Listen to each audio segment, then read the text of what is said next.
నన్ను బలపర్చు క్రీస్తు యందు నేను సమస్తము చేయగలను. దేవుడు మన పక్షమునుండగా మనకి విరోధి ఎవడు? ఆమేన్, ఆమేన్. 3 వాక్యాలు చూసుకుందాం. ప్రకటన గ్రంథం 21వ అధ్యాయం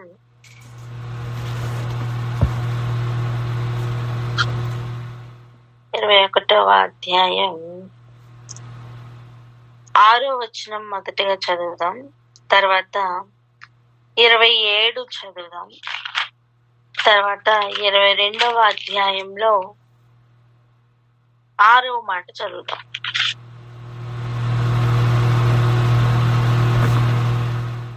ప్రకటన గ్రంథం 21వ అధ్యాయం 6వ వచనం. హల్లెలూయా. మరియు ఆయన నాతో ఇట్లా, నేను సమాప్తమైనవి, నేనే ఆల్ఫయు ఒమేగయు, ఆదియు అంతమునై ఉన్నవాడను. దప్పిగొనే వానికి జీవజలములో నేను ఉచితంగా అనుగ్రహించును. ప్రకటన గ్రంథం 21వ అధ్యాయం 27వ వచనం. గొర్రెపిల్ల యొక్క జీవగ్రంథమందు రాయబడిన వారే దానిలో ప్రవేశింతురు.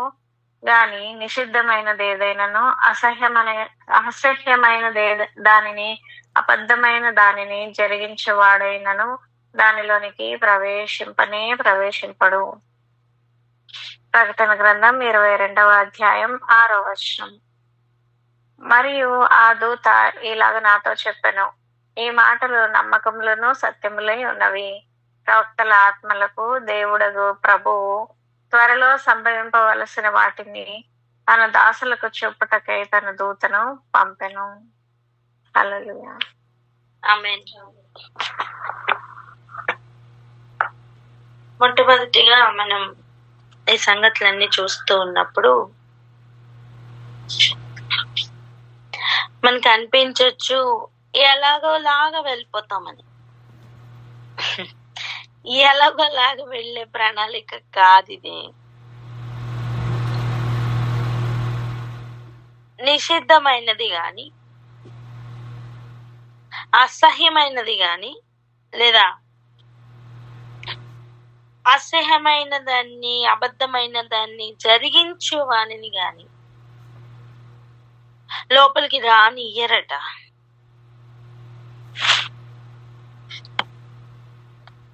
అక్కడికి ఎంట్రీ లేదట. అసలు అబద్ధమైన దాన్ని జరిగించడం అంటే ఎలా ఉంటుంది? అందరికీ తెలిసిన ఒక ఎగ్జాంపుల్ చెప్తా చూడండి. ఒక్కొక్క గోత్రం నుండి 12 మంది ఆ పట్టణం ఎలా ఉందో చూడటానికి పంపబడ్డారు. స్వాధీనపరచుకొనబోవు పట్టణం. అందులో వెళ్ళారు, చూశారు, వచ్చారు. సత్యమును బట్టి కాక అబద్ధమును బట్టి వారు మాట్లాడుతున్నారు, ఇస్తున్న రిపోర్ట్ రాంగ్ రిపోర్ట్ ఇస్తున్నారు. 10 మంది, అక్షరాల 10 మంది రాంగ్ రిపోర్ట్ ఇస్తున్నారు. 2 కరెక్ట్ రిపోర్ట్ తెచ్చారు. వారిద్దరే ప్రామిస్ ల్యాండ్ లోకి ప్రవేశించినట్టుగా చూసాం.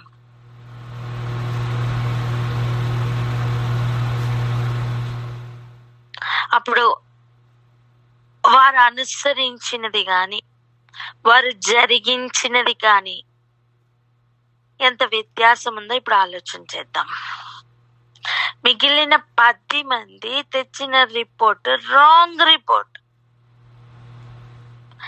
దానిని వారు రూఢిగా చెప్తూ ఉన్నారు.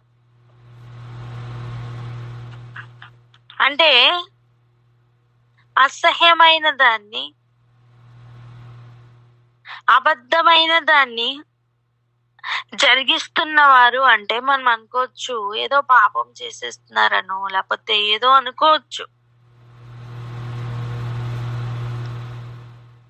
ఇదంతా సింపుల్ విషయం కాదంటున్నా. విశ్వాసంలో లేని వారికి ఏమో ఇది అనిపించవచ్చు, కానీ కాదు.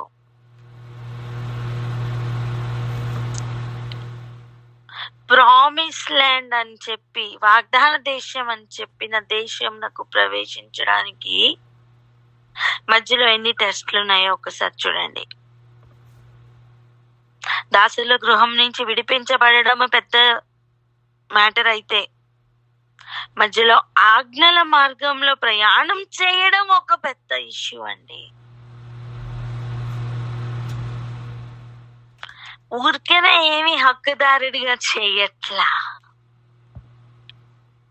వెళ్ళగొట్టబడిన జనంను హక్కుదారులుగా చేయాలి అంటే ఆ మధ్యలో ఇవ్వబడిన ప్రయాణం ఉందే, ఆ ప్రయాణంలో సత్యమును జరిగిస్తున్న వారు ఎవరా అని ఫిల్టరేషన్ జరుగుతుంది.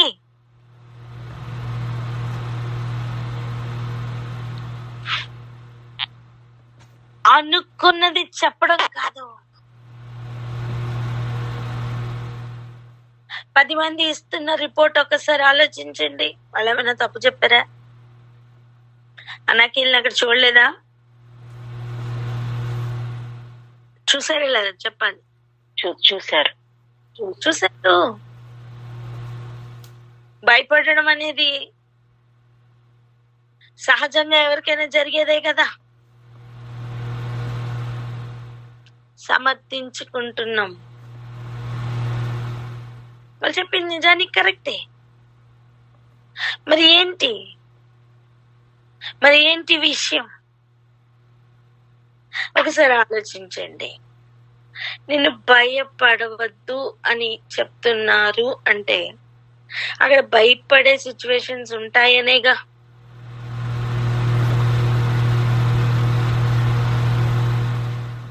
చెప్పాలా? అవునా కాదా? అసలు భయపడే సిచ్యువేషనే లేదనుకోండి, అసలు భయపడద్దు అనే మాటకు అర్థం ఉందా? ఇంటిలోనే ఉండే ఒక వ్యక్తికి జాగ్రత్తగా వెళ్ళిరా అని చెప్పాల్సిన అవసరం ఉందా? లేదు. ఎప్పుడు చెప్తాం ఆ మాట? బయటికి వెళ్తున్నప్పుడు. ఎగ్జాక్ట్ గా అలాగనే భయపడే సిచ్యువేషన్స్ ఉన్నప్పుడే భయపడవద్దు అని చెప్పాలి కదా. ఈ భయం గురించి ఒక విషయాన్ని ఆలోచిద్దాం. సాధారణంగా మనం చేస్తున్న పని ఏంటో తెలుసా? జాగ్రత్తగా వినండి.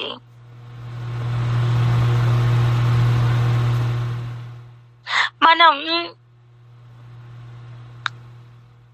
దయ్యానికి భయపడినంత దేవునికి భయపడట్లా. ఏంటండి? దయ్యానికి భయపడినంత దేవునికి భయపడట్లేదు. దేవుడు ఏం చెప్తున్నారు? భయభక్తులు ఎవరి మీద ఉండాలి? దేవుని మీద ఉండాలి. విషయం ఏంటంటే, ఎప్పుడైతే మనం దేవునికి భయపడతామో దయ్యం మనల్ని చూసి భయపడుతుంది.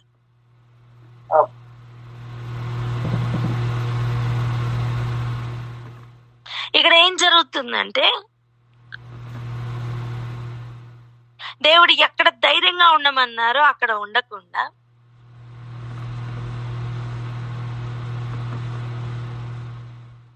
దేవునికి భయపడకుండా తయారవుతున్న పరిస్థితులు. ఇప్పుడు చూడండి, ఆ రాంగ్ రిపోర్ట్ తీసుకుని వస్తున్న 10 మందికి జరుగుతుంది అదే. ఆ ఇద్దరు సత్యమును బట్టి మాట్లాడడానికి కారణం కూడా అదే. వారు దేవునికి భయపడుతున్నారు. దావీదు గొలియాతుకు భయపడ్డా? దేవునికి భయపడుతున్నాడా?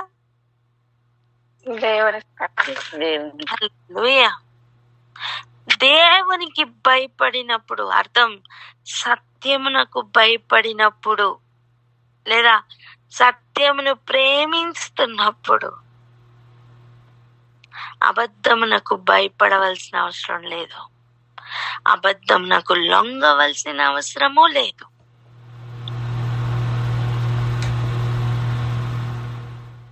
సత్యమును జరిగించువాడు ధైర్యంతో కదులుతాడు.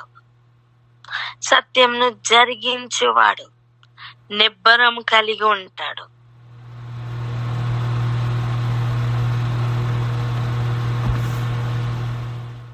అబద్ధమును జరిగించడం అంటే, అసహ్య కార్యమును జరిగించడం అంటే మనం చాలా పెద్ద పెద్ద పాపాలేమో అనుకుంటాం, అనుకునే ప్రమాదం ఉంది.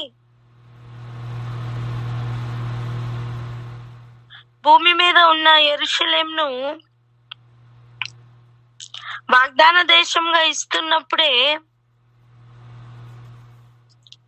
దేవుడు అనేకమైన కార్యాలను అక్కడ చూపించి దృష్టాంతములుగా మన కొరకు రాయించారట.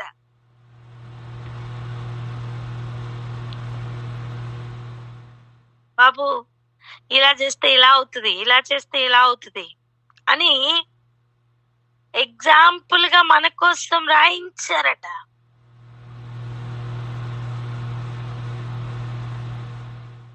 ఇప్పుడు పరలోకంలో దేవుని యొద్ద నుండి దిగి వస్తున్న ఆ కొత్త యెరూషలేం పట్టణం ఇంకెంత ప్రెషియస్ గా ఉంటుంది, అది ఇంకెంత నిశ్చయమైన వాగ్దానం.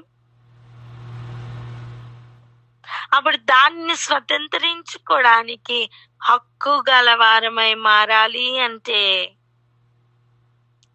మనం భూమి మీద ఎటువంటి ప్రయాణం చేయాలి, మన ప్రవర్తన ఎలా ఉండాలి, అసలు ఆగిపోవడానికి వెళ్ళకపోవడానికి గల కారణాలు ఎటువంటివిగా ఉన్నాయి. మనం రోజు ఒక్కొక్కటి చూస్తూ ఉన్నాం కదా. సనిగిన వారు వెళ్ళగలిగారా? లేదు.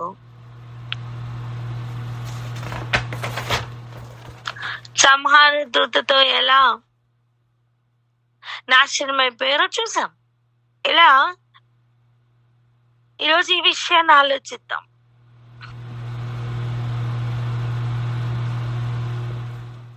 దేవుడు ఏం చెయ్యాలో వారికి చెప్పారు, ఎక్కడికి వెళ్ళాలో చెప్పారు, ఏం చూడాలో చెప్పారు. రిటర్న్ వచ్చి సత్యమును బట్టి కదలాలి కదా. చూసి రావడానికి వెళ్ళారు. నువ్వు స్వాధీనపరచుకుంటావు అనే మాట ఉన్నప్పటికీ కూడా ఇప్పుడు మాట మీద నమ్మకం లేదు. దేవుని మాట ఖచ్చితంగా జరుగుతుందనే భయం లేదు. అక్కడ ఉన్న ఉన్నత దేహులను చూసి భయం పట్టుకుంది. వచ్చి చెప్తున్నారు, నిశ్చయంగా మనం వీళ్ళని జయించలేము, వాళ్ళు మనల్ని ఏదో చేసేస్తారని చెప్తున్నారు.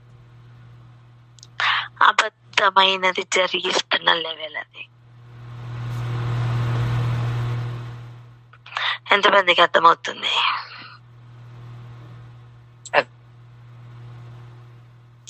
ఈరోజు దేవుడు నీకు ఒక విషయం చెప్పి కదులు అని చెప్తే,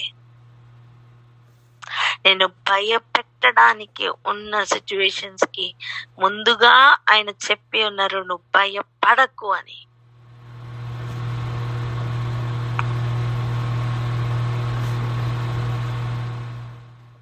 భయపడుతున్నాడు, పిరికితనంతో ఉన్నవాడు అబద్ధమును జరిగిస్తాడు. అబద్ధమును జరిగించే అవకాశాలు ఉన్నాయి.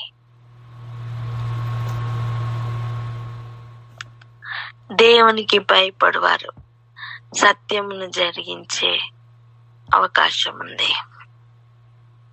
వారిద్దరూ అంటున్నారు యెహోషువ కాలేబులు, మనం నిశ్చయముగా దాన్ని స్వాధీనపరచుకుంటాం, దేవుడు మనకి ఇచ్చారు ఆ స్థలాన్ని అని.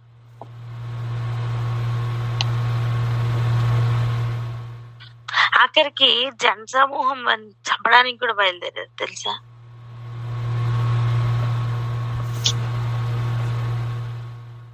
సత్యమును జరిగించడానికి నువ్వు బయలుదేరినప్పుడు లోకం హర్షించి ఏకీభవిస్తుంది అనుకోకు. నేనేమంటున్నానంటే, నువ్వు ఏకీభవించకుండా, నీతో ఏకీభవించకుండా ఉన్నప్పుడే మేబీ నువ్వు కరెక్ట్ గా ఉన్నావేమో. ఓ విషయం అడుగుతా, చెప్పండి. దావీదు కాలంలో ఏ యుద్ధం లేకుండా ఉందా?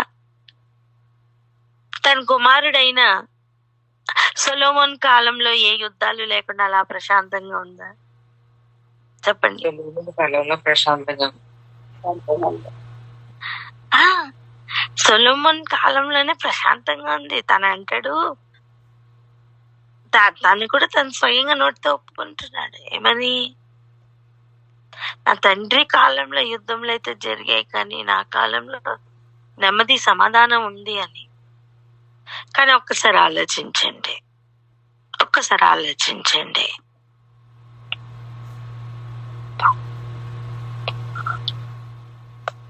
అందరితో సమాధానంగా ఉండాలి అన్న ఒక చిన్న రీజన్ తో, ఎవరు శత్రువులుగా ఉండకూడదన్న ఒక రీజన్ తో అందరితోని సమాధానం మెయింటైన్ చేస్తూ, అంటే లోకమంతటితోని సమాధానం మెయింటైన్ చేస్తూ చేస్తూ చేస్తూ విగ్రహాలకి బలి ఇస్తూ, విగ్రహాల దగ్గరికి వెళ్తూ దారి తొలగిపోయాడా లేదా? తొలగిపోయారు. ఐగుప్తుతో సమాధానంగా ఉండాలి కాబట్టి ఐగుప్తు యొక్క రాజు యొక్క కుమార్తెను పెళ్లి చేసుకుంటే అయిపోతుంది. ఏ ఏ ఏరియాలో యుద్ధం రాకూడదని అనుకుంటాడో అక్కడ పత్నులు పెట్టేసుకుని వారికి అల్లుడు అయిపోతే ఏమవుతుంది? రాజ మర్యాదలు దొరుకుతాయి. అల్లుడు మర్యాదలు ఇంకా రాజు కంటే ఎక్కువ, అంతే కదా? ఏ ఇంటిలోనైనా చూడండి, అల్లుడు అనే స్థానం ఉంటది కదా, అది రాజు కంటే ఎక్కువగా ఉంటుంది కదా. ఇప్పుడు రాజే అల్లుడైతే నేనేమంటున్నానంటే, అందరితోనూ సమాధానంగా మెయింటైన్ చేయడానికి పరిస్థితులకి లొంగిపోయాడు అంటున్నా. తన భార్యల మాటలు విని క్లియర్ గా దేవుడు చెప్పారు, నా మార్గములను నువ్వు అనుసరించాలి. నీ తండ్రి ఎలా అయితే అనుసరించాడు, నువ్వు అలా అనుసరించాలని చెప్తే, మందిరం అయితే కట్టాడు గాని తను మందిరముగా ఉండవలసిన విషయంలో ఫెయిల్ అయిపోయాడు.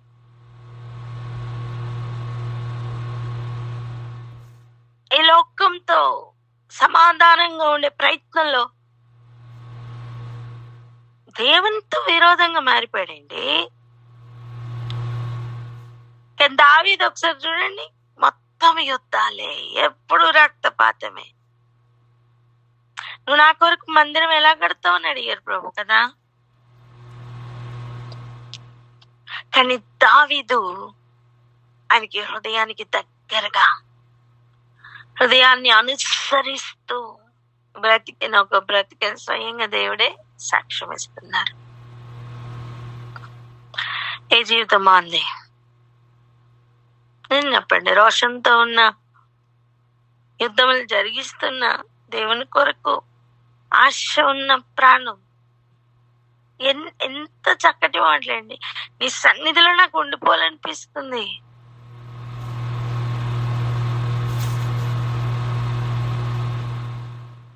ఆయన ఇంటిలో ఉండగలిగిన వాడు ఎవరు అని వెతుకుతున్నాడు దావీదు. ఎన్ని అనుభవాలు గుండా వెళ్ళాడు. ఇరుకులు, కష్టాలు, యుద్ధాలు అన్ని ఉన్నాయి తన జీవితంలో. కానీ దేవునికి సమీపంగా ఉన్న అనుభవం ఉంది.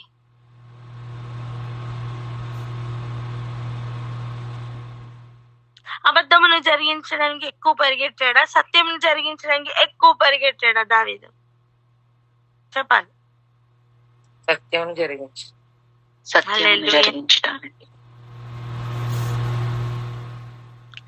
చూసారా, అబద్ధమును జరిగించడం అనేది లోపల అంతరంగంలో నుంచి ఎలా పనిచేస్తుందో. దేవుని ఎడల భయభక్తులు కలిగి ఉన్నప్పుడు దేవుని రాజ్యం కొరకు నిలబడటానికి అడ్డంగా ఒక సింహం వస్తే దానిని చంపేయడమే, ఎలుగుబంటి వస్తే చంపేయడమే. గొల్లియాతు అడ్డంగా వచ్చినా చెప్పండి ఏం చేయాలి? తల నరికేయడమే.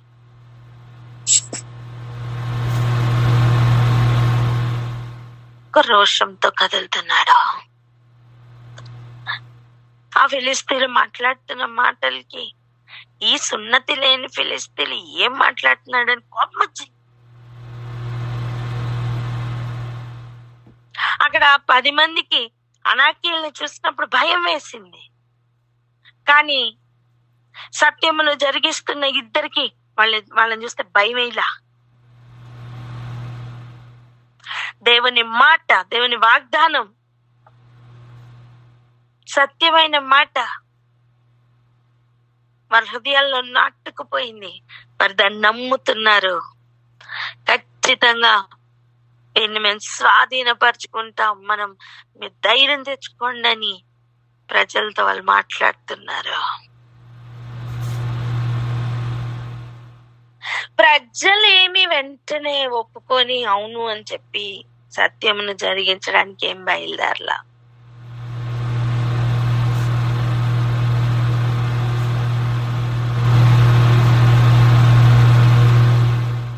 ఆలోచిద్దాం, కొంచెం ఆలోచిద్దాం.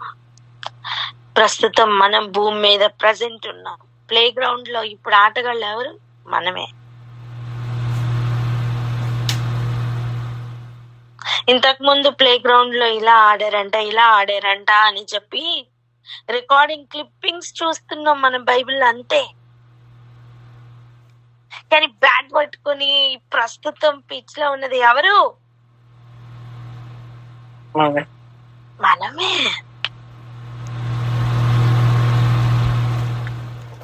ఈ దేహంతో కదిలేంత వరకే మనకి ఇప్పుడు టైం ఉంది. సద్వినియోగం చేసుకుందామా లేదా? ఆమేన్. సద్వినియోగం చేసుకోవాలి అంటే మొట్టమొదటిగా దేవుడు దేనిని జరిగించాలని ఆశపడుతున్నారో మనం గ్రహించాలి. సత్యం ఏదో గుర్తుపట్టాలి. దేవుని దృష్టిలో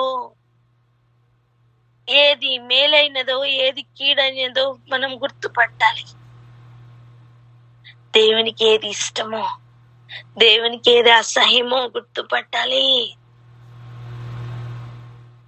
దేవునికి ఇష్టమైనవి మనకిను ఇష్టమై మారాలి. దేవునికి ఇష్టం లేనివి మనకిను అసహ్యమై మారాలి.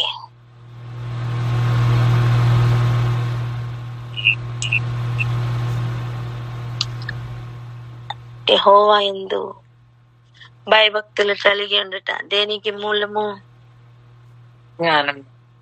జ్ఞానం నాకు మూలము. ఆపోజిట్ లో చెప్పండి. వేరే వాటి యందు భయభక్తులు కలిగి ఉండుట దేనికి మూలం? అప్పుడు అజ్ఞానానికి, అంతే కదా. మూర్ఖతకి అజ్ఞానానికి మూలం. సత్యమును జరిగించువాడు దాని యందు శ్రద్ధ నిలిపినవాడు జ్ఞానమును బట్టి కదులుతాడు. అబద్ధమును జరిగించేవాడు మూర్ఖతలో పరిగెడతాడు.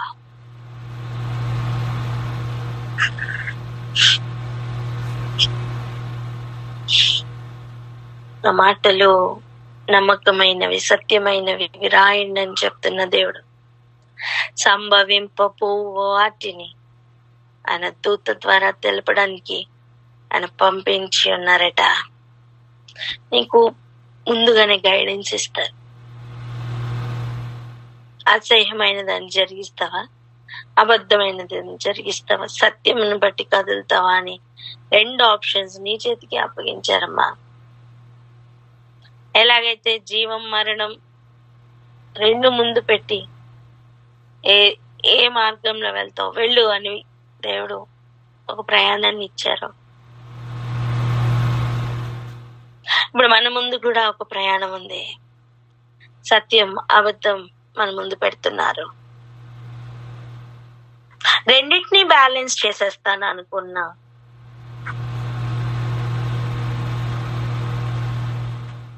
అవివేక ప్రయాణం మన జీవితాల్లో వద్దు గాని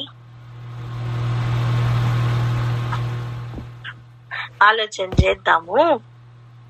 మనకి ఎదురుగుండా పెట్టిన సత్యంను అబద్ధంను గుర్తుపట్టి జాగ్రత్తగా సత్యమైన దాన్ని జరిగించే ప్రయాణంలో ఉందామా? ఒక స్టడీ చెయ్యండి. మన పితరులు సత్యమును బట్టి కదిలినప్పుడు ఎలా కదిలేరు, అబద్ధంను జరిగించడానికి ఎలా కష్టపడ్డారు. ఒక స్టడీ చేసి మన జీవితాల్లో ఏం చెయ్యాలో ఒక్కొక్కరికి ఒక్కొక్క టాస్క్ దేవుడు ఇచ్చే ఉంటారు. ఈ వై జంక్షన్ ఎప్పుడు ఉంటుంది, ఇటా ఇటా అని.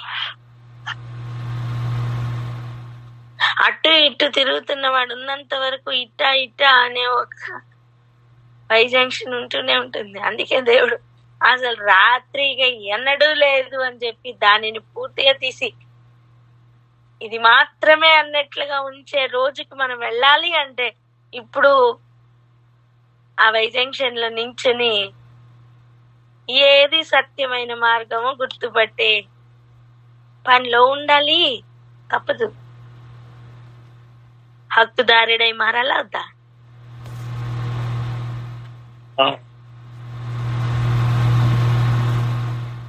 అప్పుడు ఈ మాత్రం పరీక్ష ఉండదా? ఉంటుందండి. ఈరోజు ఒకటే ప్రార్థన చేసుకుందాం. అబద్ధమైన దాన్ని జరిగించేవాడు జీవగ్రంథంలో పేరుండదట. అసహ్యమైన దాన్ని జరిగిస్తున్న వానికి కూడా జీవగ్రంథంలో పేరుండదట.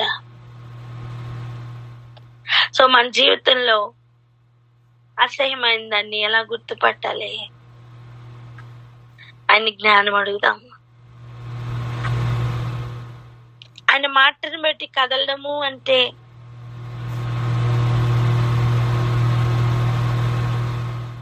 ఎంత ఈజీగా కదిలిన వాళ్ళు ఉన్నారు, ఎంత ఈజీగా పడిపోయిన వాళ్ళు ఉన్నారు, మన ఎదురుగుండా దృష్టాంతములుగా వాళ్ళు ఉన్నారు. మరి మన జీవితంలో మనం ఎలా కదులుతున్నామని టెస్ట్ చేసుకుందాం. ఇక ముందున్న ప్రయాణం ఇంకా కాంప్లికేట్ అవుతుందా, సింపుల్ గా ఉంటుందా చెప్పండి?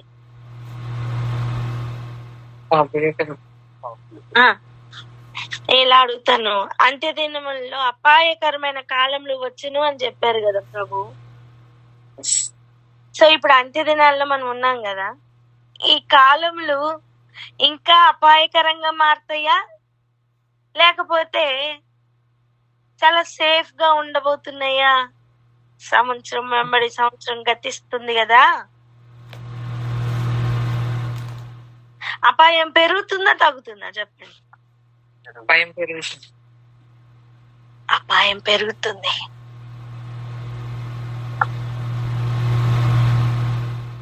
నిశ్చయముగా జరుగుతాయని చెప్పిన వాగ్దానమును బట్టి కదులుతున్న వారు, వారి ప్రయాణం వేరేగా ఉంటుంది, వారి ఆలోచన విధానం వేరేగా ఉంటుంది.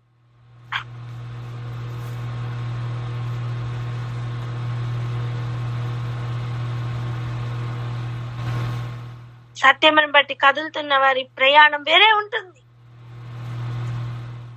అసత్యమైన దాన్ని అబద్ధమైన దాన్ని జరిగిస్తున్న వారి ప్రయాణం వేరేగా ఉంటుంది. సోషల్లీ యాక్సెప్టబుల్ గా ఉంటది.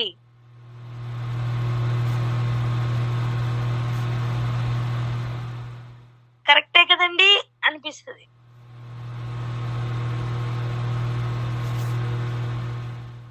లోకాన్ని అనుసరించినప్పుడు,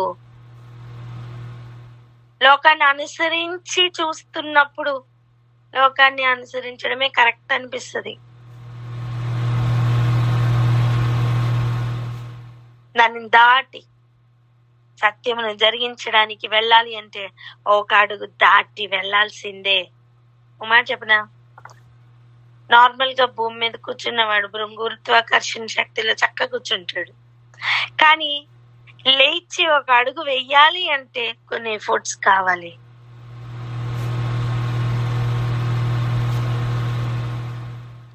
కానీ మెట్లు ఎక్కాలి అంటే ఆ ఎఫర్ట్స్ ఇంకొంచెం పెరగాలి కదా.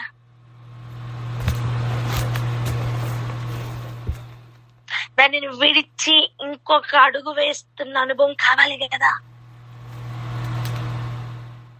నడుస్తున్న అనుభవం వేరండి. మళ్ళీ కాలు తీసి మళ్ళీ అక్కడ పెడతాం, అదే భూమి మీద పెడతాం కదా, అది వేరు. ఎక్కడం అంటే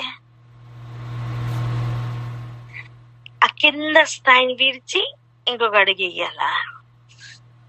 అలా అబద్ధంను విడిచి సత్యంలో అడుగులు వేసే ప్రయాణంలో వెళ్తేనే హక్కుదారులుగా మారుతాం.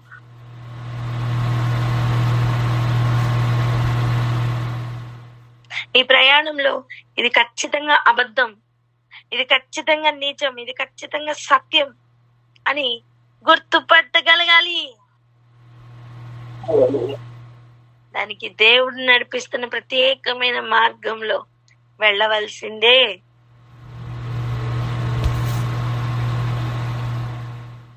జ్ఞానం లేకపోతే ఆయన జనులే అయినప్పటికీ కూడా నశించిపోతాం.